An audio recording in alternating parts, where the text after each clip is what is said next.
हिंदुओं के खिलाफ भी तशद्दुद के वाकयात सामने आ रहे हैं। तो भाइयों, ऑपरेशन बांग्लादेश अब आरंभ हो गया है। बीएसएफ ने बॉर्डर पर इनका इलाज शुरू कर दिया है। 2 आतंकी भारत में घुस रहे थे, सेना ने उन्हें 72 गुरों के पास पहुंचा दिया है। तो बांग्लादेश को आर्मी के हवाले कर दिया गया। ये बिल्कुल वैसी सूरत हाल है जब शेख हसीना की गवर्नमेंट का तख्ता पलट हुआ था। हम ये भी देखते हैं कि बांग्लादेश के हालात जो हैं वो मोहम्मद यूनुस साहब के आने के बाद खराब से खराबतर होते चले जा रहे हैं। पर भारत ने एक बड़ा एक्शन ले लिया है।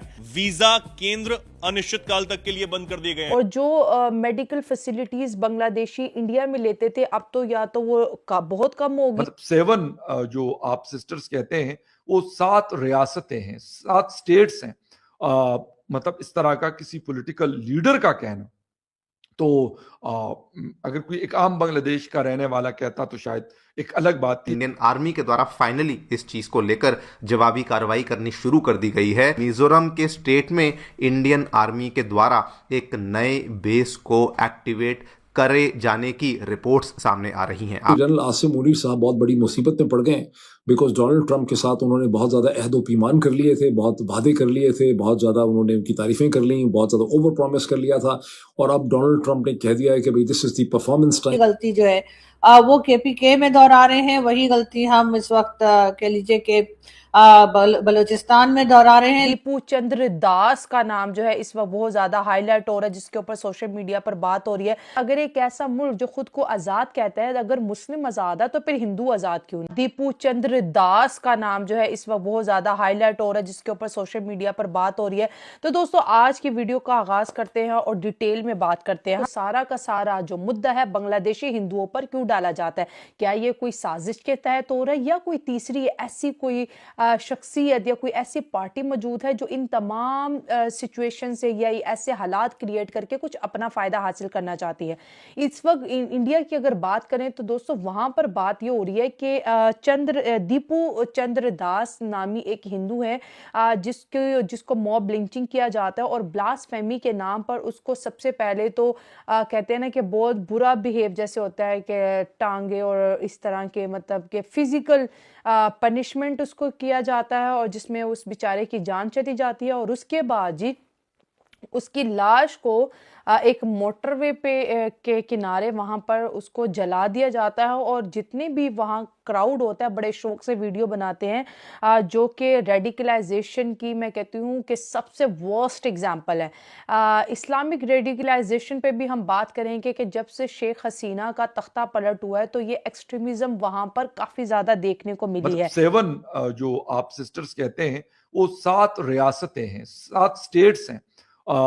मतलब इस तरह का किसी पॉलिटिकल लीडर का कहना तो अगर कोई एक आम बांग्लादेश का रहने वाला कहता तो शायद एक अलग बात थी, लेकिन अगर कोई पॉलिटिकल लीडर कहता है तो गालिबन मेरे ख्याल में इंडिया के लिए बड़ा कंसर्निंग है। अच्छा, इसके साथ साथ एक चीज जिस पे बात करना चाहूंगा वो है हिंदू कम्युनिटी जो बांग्लादेश में है, उनके साथ जो जुल्म हो रहा है। मेरे ख्याल में बांग्लादेश हुकूमत को, बांग्लादेश के लोगों को ये गलत है भाई, आपका इंडिया के साथ मामला है। हिंदू एक शख्स अगर उसका रिलीजन हिंदुइज्म है तो इसका ये मतलब कतन नहीं है कि आप उसको मतलब जोड़ दें इंडियन हुकूमत की किसी पॉलिसी के साथ।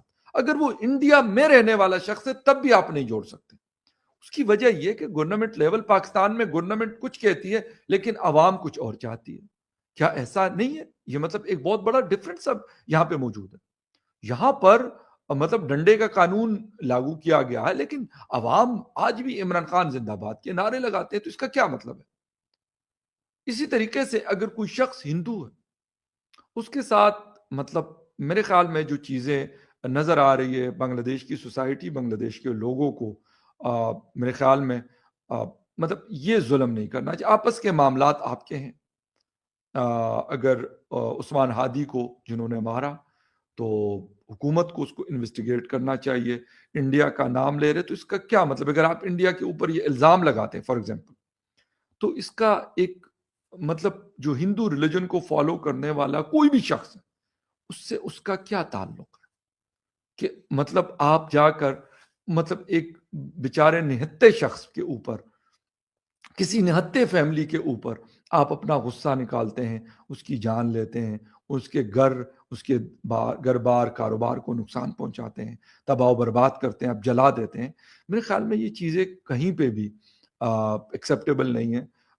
इन चीज़ों को साइड पे रखकर भाई आप जाने, मैडम शेख हसीना जाने, नरेंद्र मोदी साहब जाने, डॉक्टर यूनुस साहब जाने, लेकिन एक आम जो शख्स है उसके साथ ये जुल्म, ये ज्यादती मेरे ख्याल में किसी भी सूरत उसको न जस्टिफाई किया जा सकता और ना डिफेंड किया जा सकता, ना डिफेंड करने की जरूरत है। बल्कि इसके लिए मेरे ख्याल में अपने लोगों को सख्ती करनी चाहिए कि भाई आप मतलब ठीक है आप एहतजाज कर रहे हैं, पहले भी आपने एहतजाज किया, लेकिन इस एहतजाज का मतलब ये नहीं है कि आप किसी निहत्थे शख्स को उसके किसी रिलीजन की बेस पर आप उसकी जान लेते हैं। तो ये सारी चीज़ें इस वक्त देखने की ज़रूरत है, लेकिन मामलात काफ़ी गर्म है।